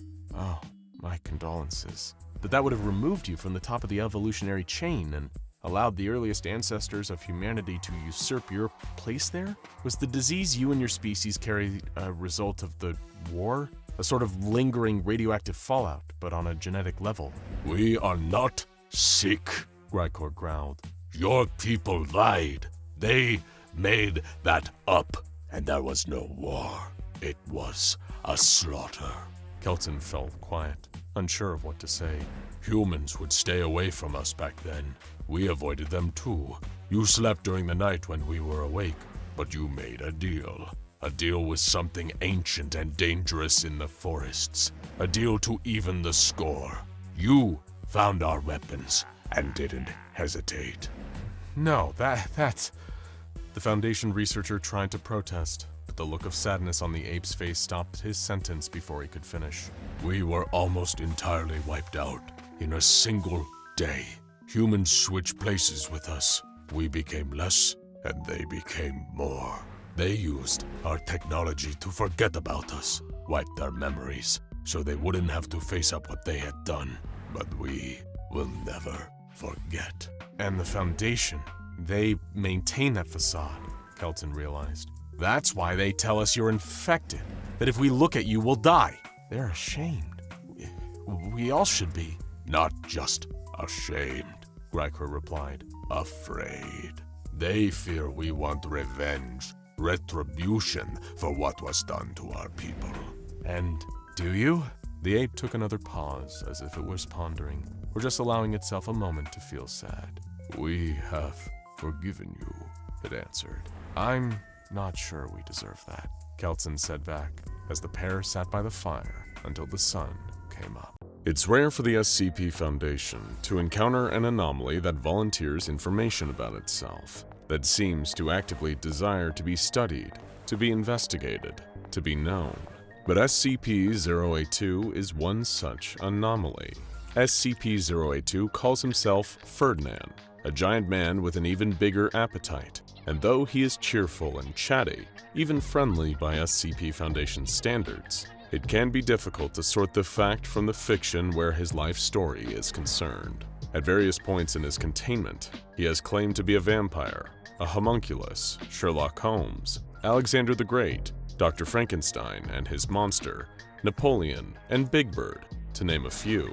But on October 27, 2016, Ferdinand made a particular unusual request. He asked for a set of poetry books, a stack of blank paper, and a quill. He isolated himself for days, refusing to eat, drink, or sleep as he wrote page after page. When he was finished, he had written a poem that seemed to be the first honest exploration of his life story since he was first contained by the Foundation. It can be difficult to determine when SCP-082 is lying, since he is always grinning widely and claims to only lie when it is through his teeth. But after reading the aforementioned poem aloud, he wept openly in what seemed to be a genuine display of emotion. According to the events described in the poem, which should be taken with a small grain of salt, this is what Ferdinand's life was like before he became SCP-082. Ferdinand could not remember his earliest years, what his parents or his childhood home might have looked like. His earliest memory was of a makeshift home in an alleyway, a box to sleep in, and a bundle of rags serving as a makeshift bed. For food, he would steal day-old bread thrown out by a nearby bakery and catch birds and rats that were slow enough for him to grab. Even as a young boy, he was enormous, 3 times the size of other boys his age. His strength and stature made him appealing to the workhouses at first, but they always ended up throwing him out, calling him a monster, le monstre. After the 3rd workhouse chased him into the streets with whips, he resigned himself to a solitary life in the shadows. Down the abandoned alleyways where not even the beggars would go, so overrun were they with rats and filth. It was better for Ferdinand that way. No one would try to mock him, to hurt him, to dispose of the monster once and for all. He spent his days and nights there. In the little alleyway he had turned into a home, keeping as quiet as possible out of fear that he would be discovered by someone with ill intentions. One night he got his hands on a row of meat tarts left on a windowsill and ate to his heart's content. He slept unusually soundly that night, with a full belly for the first time in a long time, and without knowing it, he must have begun to snore. As the first soft beams of sunlight fell across his face, stirring him from sleep, he heard the sound of a strange man's voice. Perhaps it was someone just passing by on a nearby street, but no. There was a shadow at the end of the alleyway, blocking out some of the light. He retreated out of sight, hoping to avoid detection, but he could see 2 more blurry figures stepping into his vision. All of a sudden, they started running towards him at top speed. This was no accidental encounter. They had spotted him and were targeting him specifically. For what? He didn't want to find out. The giant boy climbed to his feet and tried to run, but the alley was narrow, and the 3 men grabbed hold of each of his arms, while one grabbed his legs and forced him to the ground. Someone stuffed a dirty rag into his mouth, muffling his cries for help, and out of the corner of his eye, he saw the glint of a metal pipe swinging at his head. Then, everything went dark. When Ferdinand opened his eyes again, all he could see was red, vivid red on all sides. As his vision adjusted, he realized he could see metal bars as well. The red was fabric, bright cloth draped over the iron cage that now held him prisoner. He stumbled to his feet, forced to stoop to avoid bumping his head on the top of the cage, and rattled the bars desperately.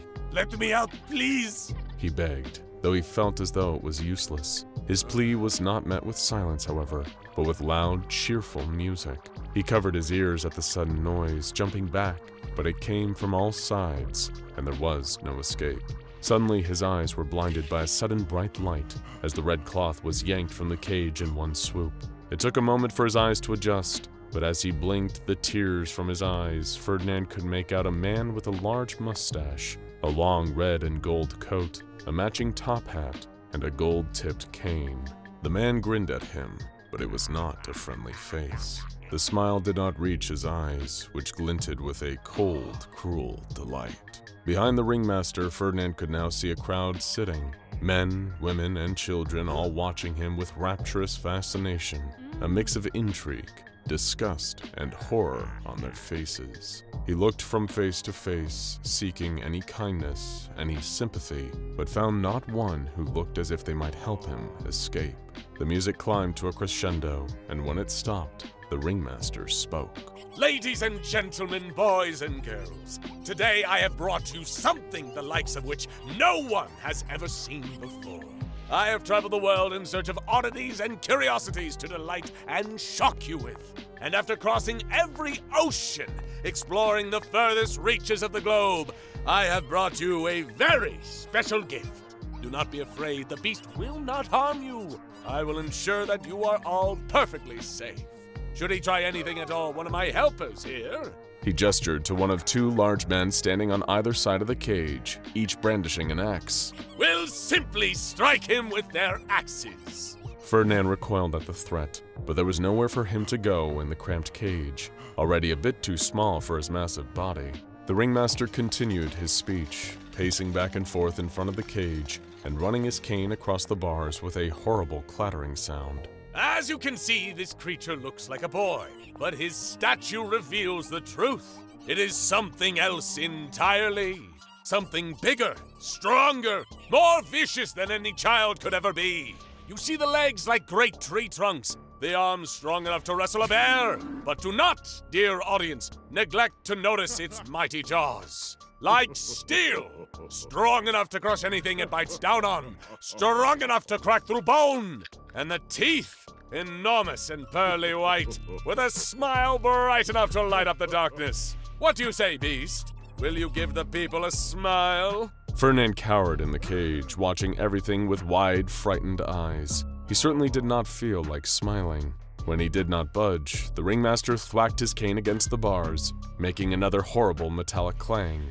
Well, these people paid good money to be here. Do not keep them waiting. After another moment of silence and Ferdinand remained stock still, the audience began to boo, tossing empty popcorn bags and insults at the cage. The ringmaster leaned in close and whispered, "Smile for the people, or I'll see to it you suffer agony you could only dream of." This threat snapped Ferdinand out of his frozen terror, and standing as tall as he could in the little cage, he smiled wide, showing all of his many, many teeth at once. The audience erupted into cheers at the sight, and the band played triumphant horns as the ringmaster basked in the applause. How about that? The ringmaster took off his hat and bowed low to the ground, holding out his hat for the audience to toss in coins in a token of their appreciation for an excellent show. By the time the applause was finished, his hat was filled with shiny silver and gold. He tossed the hat, now heavy with new wealth, to one of the guards and pulled a gold-handled whip from his pocket. Aha, but we haven't finished yet! He cracked the whip ominously, then turned toward the cage. He cracked the whip again, this time across Ferdinand's back. The boy roared in pain, a great bellowing sound that carried for miles around, and he fell to his knees. The sound was so loud, so powerful, that the audience was terrified. Small children began to cry, and people poured from the circus tent in a panic, afraid the beast would break free and tear them apart. But there was no beast, only a frightened boy who did not understand his own strength, crying at the cruelty the world had shown him all his life. Once they were alone, the ringmaster turned to Ferdinand again, catching his eye. Stop your crying, boy. From here on out, you'll be coming with me. Together, we're going to be very, very rich. And I will make you a star, whether you want to be one or not. And for a time, that became Ferdinand's life. Night after night, crammed into a cage, fed on chicken bones and leftover scraps, paraded in front of uncaring audiences as the ringmaster tormented him, showing him off as a sideshow attraction, and forcing him to smile with the threat of the axe or the whip. His fellow circus folk were not much kinder than the ringmaster either.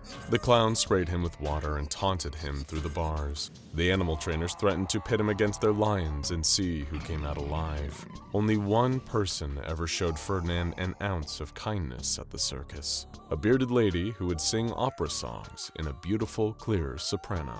Her voice was the loveliest thing Ferdinand had ever heard, a tiny slice of heaven in the hell his life had become.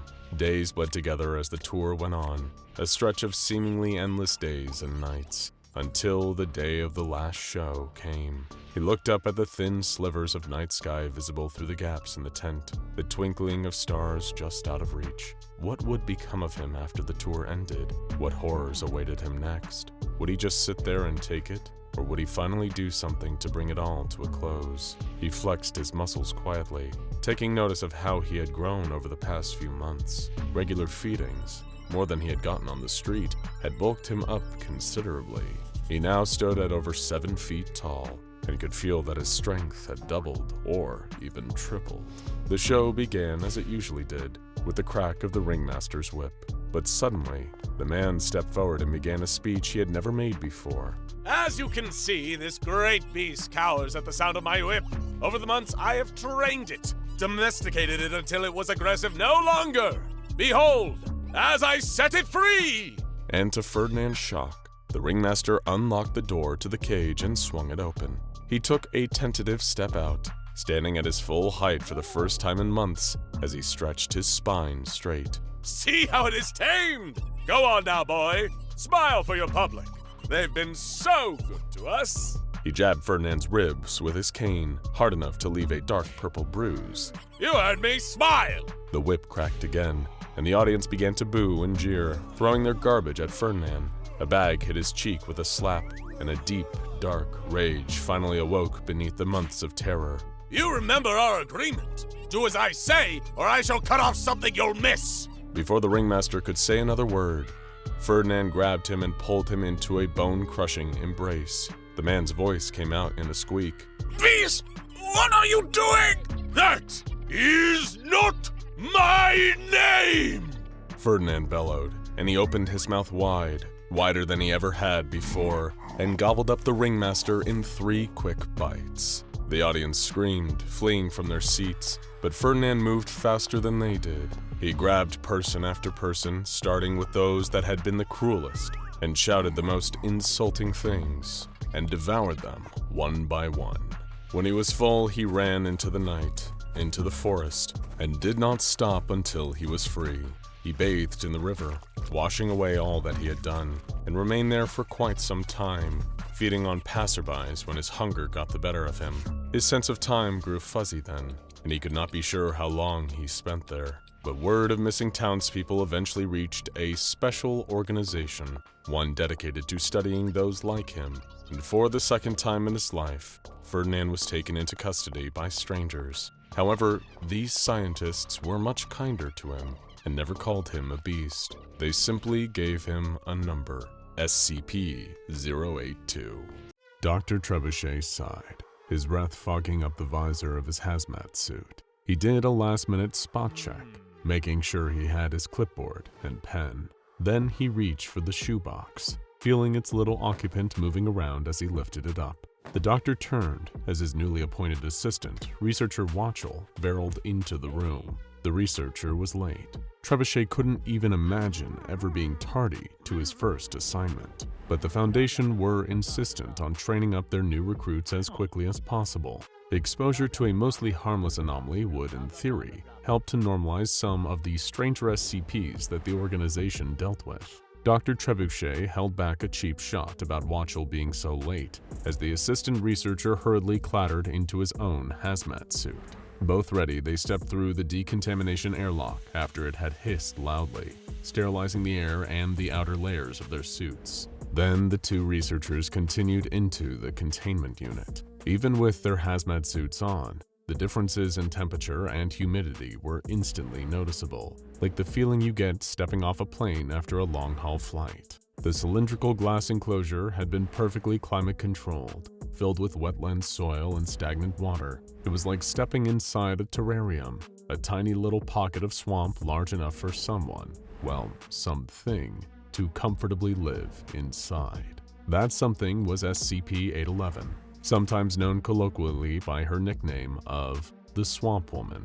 However, since bringing her into containment, SCP-811 had given herself a different name, which Dr. Trebuchet used when addressing the slimy creature. "Aye?" he greeted, causing SCP-811 to turn and face the Foundation personnel. Talkity what want? She hissed. She had shown the capacity for communication, but possessed a limited vocabulary and struggled with the proper pronunciation of words. Dr. Trebuchet clarified he was there to ask SCP-811 questions, to which she quickly responded with a request for food. Opening up the shoebox, a frog hopped out, which the Swamp Woman quickly stomped on and began to eat the dead creature. Although, while she possessed a mouth, she didn't exactly eat in the sense that we understand it. Her body secretes a slimy mucus that, upon contact, causes a rapid rate of decomposition. Much like a fly, SCP-811 will vomit onto things in order to break them down, so she can digest their nutrients through absorption. She uses this ability both to hunt and as a defensive countermeasure against attackers, spitting out the waste of her food that collects in her stomach. Grinning at her own efforts, SCP-811 finished her meal and indicated she was ready to continue with questioning. Dr. Trebuchet handed his clipboard to researcher Watchell so that he could conduct the interview as part of his on-the-job training. "What is the earliest thing you can remember?" Watchell asked, reading from the board. "Earliest thing?" SCP-811 echoed, conveying that she didn't fully understand. Watchell stammered, unsure how to rephrase. "Early things," Dr. Trebuchet interjected. "Things before." "Before box?" A seemed to be understanding, indicating her containment chamber.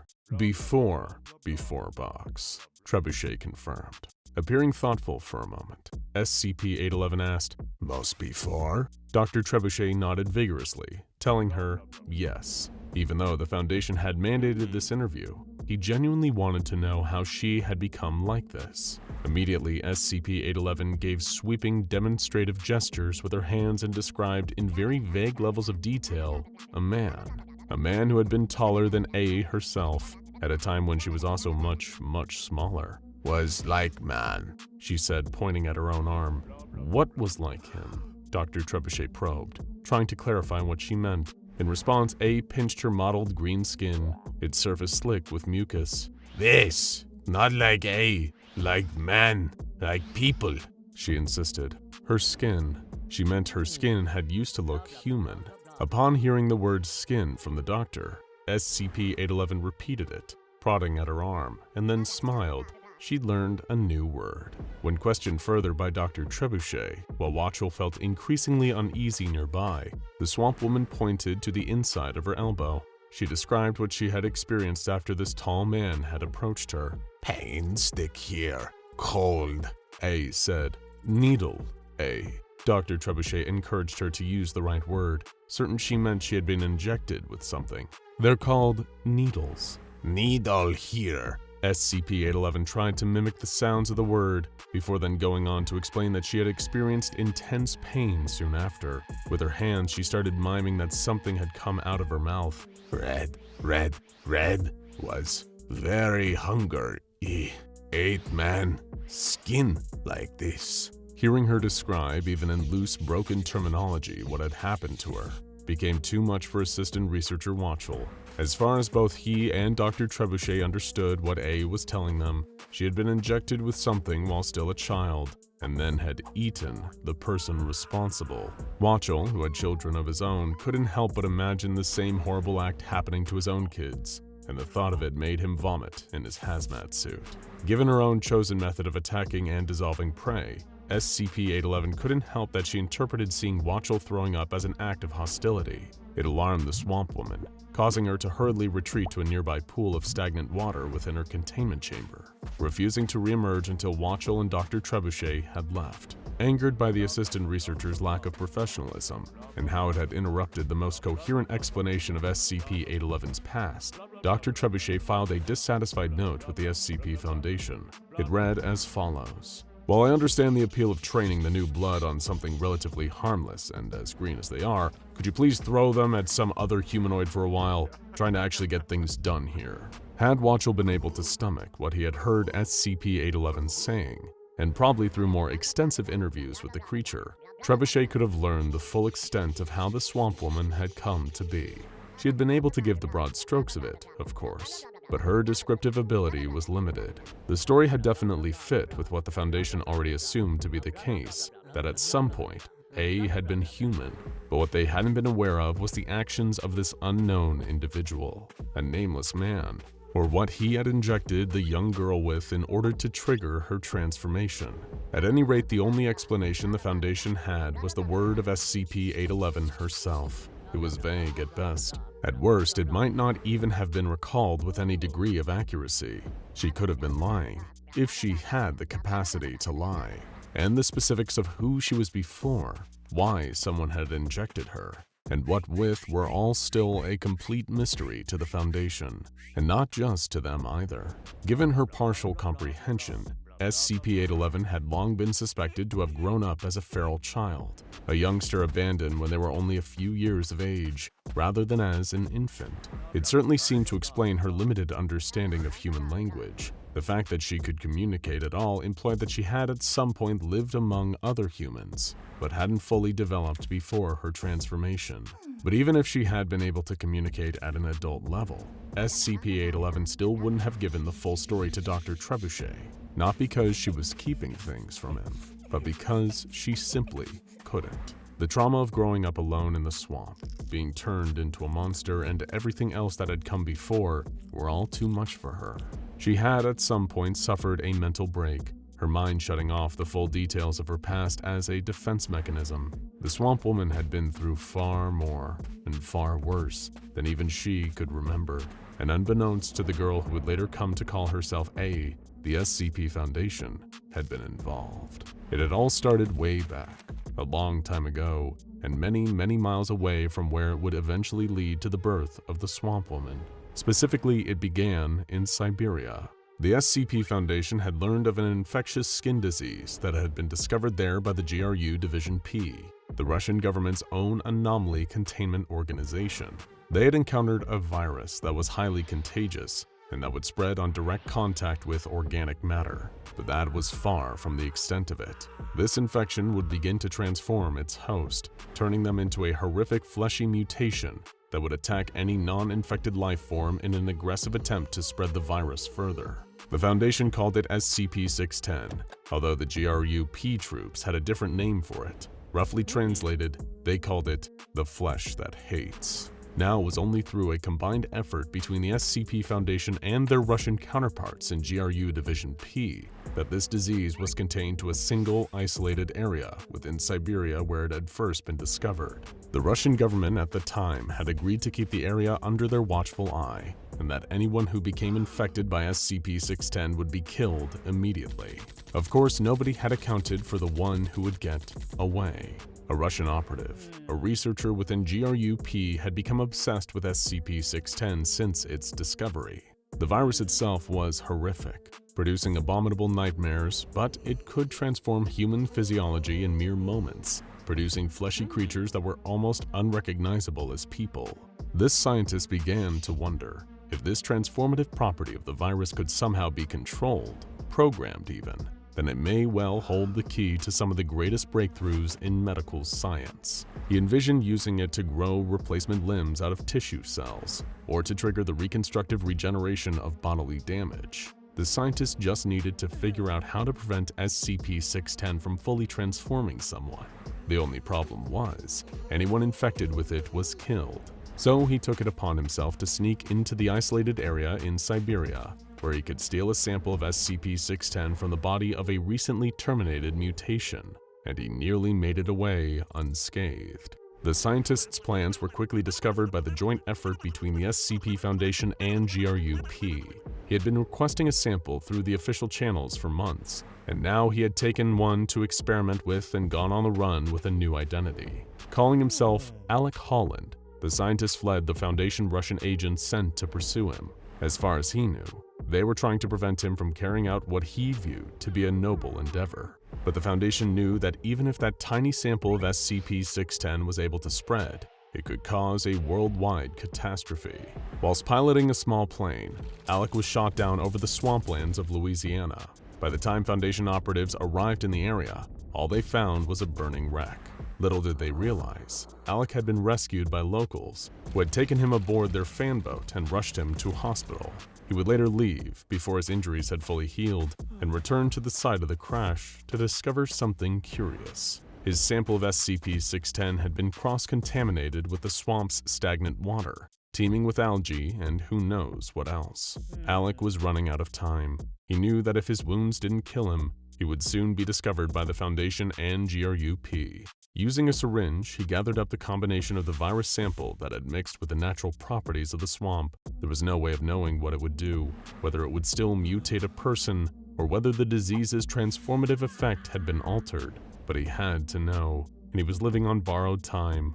Desperate, he raced to the nearest town, a tiny community near the swamp, Alec told himself that the first person he encountered would be his test subject. He had to see what effect this altered version of the virus would do to a human being. It just so happened that the first person he encountered was a little girl named A, and he wouldn't live long enough to see the full extent of what he was about to turn her into. Now go check out SCP-173 Origin Story, how SCP-173 got to Site-19, and SCP-053 Young Girl for more mysterious anomalies.